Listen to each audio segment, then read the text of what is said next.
Returning अधिकारी द्वारा आपके नामांकन पत्र में क्या त्रुटियां बताई गई हैं और होल्ड पर बताया गया है? कुछ 3 जानकारी उन्होंने आपत्ति लगाकर पूछी है और तीनों का परीक्षण हमारे एडवोकेट ने किया है। उनकी विधिवत जानकारी हम लोग कल आरोप के सामने रिटर्निंग ऑफिसर के सामने देने जा रहे हैं और जितनी भी आरोप है वो उन तथ्यों में कोई बहुत ज़्यादा दम नहीं है। सभी लीगली हम लोगों ने हमारे एडवोकेट से परीक्षण करा लिया है और उसका जवाब हम लोग कल देने वाले हैं। कितने आरोप लगाए गए हैं? लगभग 3 उनके आरोप हैं।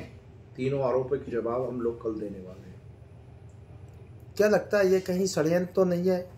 नहीं, स्वाभाविक रूप से अगर मान लीजिए कोई ऐसा विषय है जो शपथ पत्र या हमने जानकारी में नहीं दिया तो हमें भी खुद को भी इसका संज्ञान है और शपथ पत्र जब दिया जाता है तो स्वाभाविक रूप से सभी बातों का परीक्षण किया जाता है और लगातार चुनाव लड़ने के साथ साथ हमारे जो एडवोकेट्स हैं, हमारी जो लीगल टीम है, उसके द्वारा ये सत्यापित किया गया है कि सारी जानकारी उसमें है।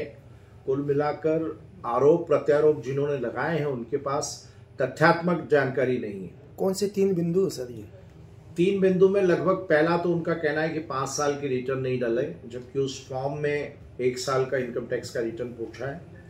दूसरा विषय उन्होंने पूछा है कि हाई कोर्ट में कुछ 2020 के मामले लंबित थे तो वो मामले सभी खत्म हो गए, मुझे लगता है उनके जानकारी में नहीं है।